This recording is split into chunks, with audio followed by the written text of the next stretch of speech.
अस्सलाम वालेकुम स्टूडेंट्स।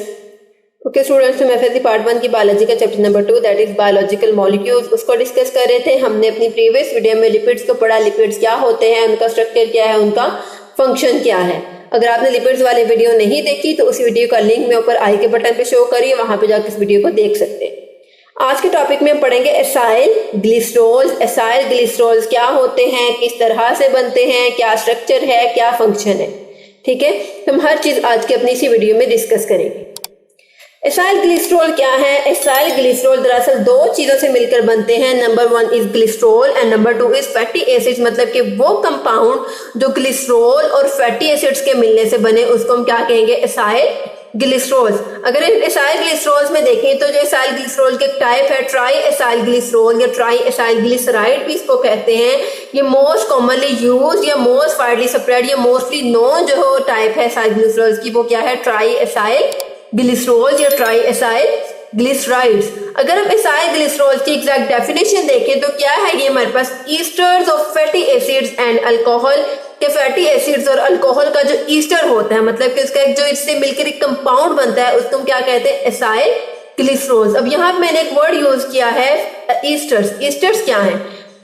ठीक है, Easter produced as a result of chemical reaction of an alcohol with an acid and water molecule is released। क्या होता है? वो कंपाउंड होता है, वो मॉलिक्यूल होता है कि जब हम एक अल्कोहल का रिएक्शन करवाते हैं एक एसिड से और इस रिएक्शन में जब एक वाटर मॉलिक्यूल रिलीज हो जाता है और उसके बाद जो कंपाउंड हमारे पास बनता है दैट इज ईस्टर। अब दोबारा से सुन लें कि अल्कोहल और एसिड के रिएक्शन के बाद जो हमारे पास मॉलिक्यूल बनता है वो हमारे पास होता है एक ईस्टर। ठीक है, अगर ईस्टर का जो है अगर हम देखें मॉलिक्यूल किस तरह से बनता है तो वो भी देखते हैं इक्वेशन की फॉर्म में।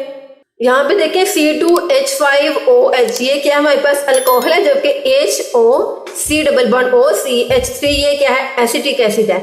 यहाँ से अल्कोहल से हाइड्रोक्सिल ग्रुप निकलेगा और एसिटिक एसिड से हाइड्रोजन ग्रुप निकलेगा।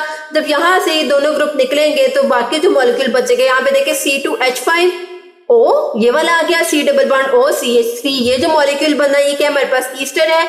और इस मॉलिक्यूल में जो एक वाटर का मॉलिक्यूल रिलीज हुआ वो क्या हमारे पास? H2O। इसमें अगर हम देखें हाइड्रोजन कहाँ से रिलीज हुआ? अल्कोहल से, हाइड्रोक्सिल अल्कोहल से रिलीज हुआ, हाइड्रोजन एसिड से रिलीज हुआ और हाइड्रोक्सिल ने मिला के क्या बना दिया? एक वाटर का मॉलिक्यूल बना दिया। तो इस तरह से ईस्टर बनता है, मतलब एक अल्कोहल और एक एसिटिक एसिड से मेरे जब रिएक्शन होता है उस रिएक्शन में जो वाटर का मॉलिक्यूल रिलीज होता है तो इसके नतीजे में बनने वाला जो कंपाउंड जो मॉलिक्यूल है उसको हम क्या कहते हैं?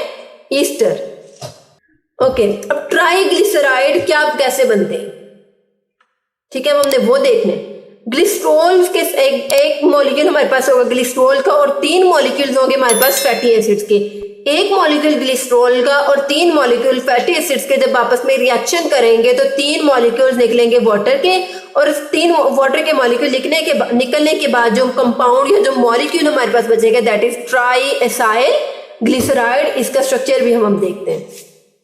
जैसे कि हमने भी इसके फॉर्मूले में देखा, एक हमारे पास ग्लिसरॉल का मॉलिक्यूल होगा, 3 मॉलिक्यूल्स हमारे पास होंगे फैटी एसिड्स। यहाँ पे देखें RC≡OH ये एक फैटी एसिड है, ये दूसरा फैटी एसिड है, ये तीसरा फैटी एसिड है। जबकि ये क्या है? एक ग्लिसरॉल का मॉलिक्यूल है जिसमें हर कार्बन के साथ एक हाइड्रोजन लगा हुआ है और उसके साथ एक हाइड्रोक्सिल ग्रुप रखा हुआ है।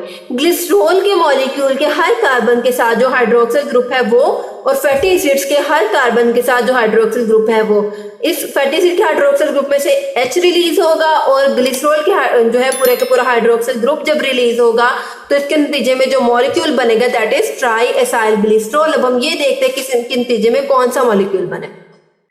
ओके, यहाँ पे देखिए वैसे ही फैटी एसिड सीन और ये ग्लिसरॉल। फैटी एसिड से हाइड्रोजन ग्रुप निकला, इससे हाइड्रोक्सिल ग्रुप निकला, ये फैटी एसिड का ऑक्सीजन। ठीक है, ये इस ऑक्सीजन ने फैटी एसिड के ऑक्सीजन है जब ग्लिसरॉल के मॉलिक्यूल के साथ बॉन्डिंग बनाई, इस बॉन्ड को क्या कहेंगे? Ester bond. और ये जो मॉलिक्यूल बना है इस पूरे के पूरे मॉलिक्यूल को हम क्या कहेंगे? Try acyl glycerol. और इस रिएक्शन में कितने मॉलिक्यूल्स वाटर के रिलीज होंगे? हमने पहले भी देखा था 3 मॉलिक्यूल इसमें वाटर के रिलीज होंगे। ओके स्टूडेंट्स, तो ये था ट्राई एसाइल ग्लिसरॉल का स्ट्रक्चर। आपको ये स्ट्रक्चर ऐसे पेपर में भी आ सकता है, शॉर्ट क्वेश्चन में भी आ सकता है, आपको ट्राई एसाइल ग्लिसरॉल पे नोट भी लिखना आ सकता है। तो आपने इसको अच्छे से करना है, बहुत इंपॉर्टेंट है। आपके पास ये शॉर्ट क्वेश्चन है, लॉन्ग क्वेश्चन है, एमसीक्यूज इसमें ऐसे बन सकता है कि जब ट्राइसाइल ग्लिसरॉल में फैटी एसिड्स और ग्लिसरॉल का रिएक्शन होता है तो कितने मॉलिक्यूल्स वाटर के रिलीज होते हैं, तो आपको पता होना चाहिए कि इसमें 3 मॉलिक्यूल्स वाटर के रिलीज होते हैं। इसके बाद हम इसमें पढ़ते हैं फैटी एसिड्स। फैटी एसिड्स क्या हैं? जैसे कि आपको पहले भी पता है, कोई भी चिकनाई वाली जो चीज होती है उसको फैट या फैटी एसिड्स कहते हैं।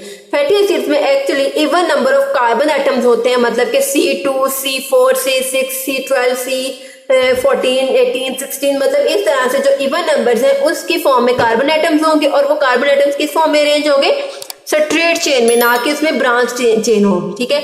लेकिन इसके साथ कार्बन एटम्स के साथ एक ग्रुप, एसिडिक ग्रुप अटैच होता है, दैट इज C+OOH। इसको हम कौन सा ग्रुप कहेंगे? कार्बोक्सिलिक ग्रुप, ठीक है। कि जब कार्बन एटम्स के साथ कार्बोक्सिलिक ग्रुप अटैच होगा तो उसको हम क्या कहेंगे? एक फैटी एसिड्स। ये जो फैटी एसिड्स हैं ये एक्वस मीडियम, मतलब कि इनऑर्गेनिक सॉल्वेंट्स में तो इनसॉल्युबल होते हैं, लेकिन ये सॉल्युबल होते हैं ऑर्गेनिक सॉल्वेंट्स में, जिसमें क्लोरोफॉर्म या ईथर आ जाता है। मतलब कि ये फैटी एसिड्स आपने कभी घी को पानी में मिक्स होते हुए देखा है, कभी ऑयल को पानी में मिक्स होते हुए देखा है?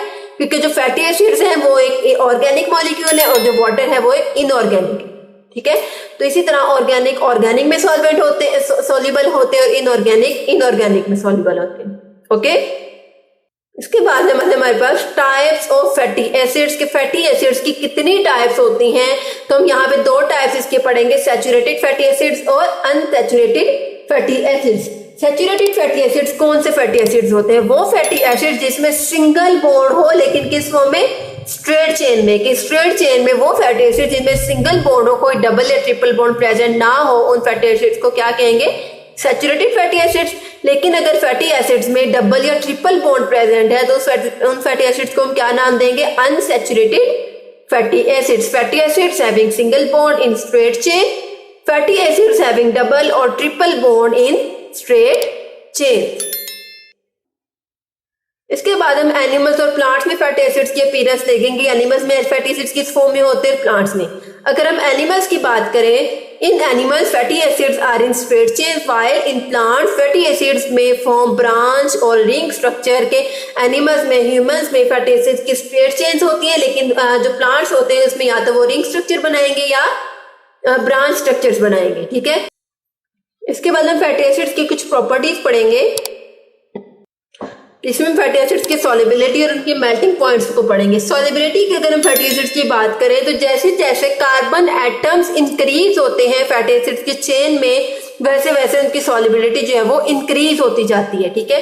Solubility of fatty acids increase with increasing number of carbon atoms in chains. के जब कार्बन एटम के नंबर जो है वो इंक्रीज होते हैं चेन्स में तो उसकी सॉल्युबिलिटी मतलब कि वो ज्यादा अच्छे से और ज्यादा तेजी से डिसॉल्व हो जाती है।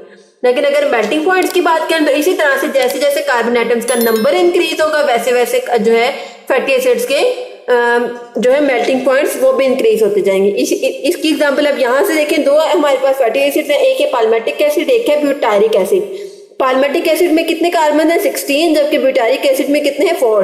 जैसे कि हमने भी पढ़ा, जैसे जैसे कार्बन की जो है अमाउंट इंक्रीज होती जाएगी उसकी सॉल्युबिलिटी या उसका मेल्टिंग पॉइंट इंक्रीज होता जाएगा। कार्बन 16 है तो मेल्टिंग पॉइंट क्या है? 63.1 डिग्री सी।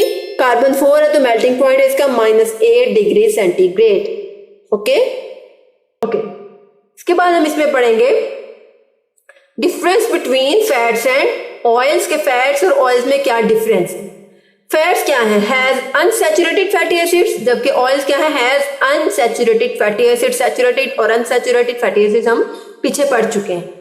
फैट्स में क्या होता है? सिंगल बॉन्ड होता है, लेकिन ऑयल्स में has double bond. It is solid at room temperature, oils are liquid at room temperature. Fats में अगर हम एग्जांपल है तो घी या बटर, ये क्या है? सॉलिड होते हैं, लेकिन ऑयल, जितने भी ऑयल होते हैं वो हमेशा लिक्विड फॉर्म में होते हैं, जिसमें मस्टर्ड ऑयल या आलमंड ऑयल लेते हैं, ओके।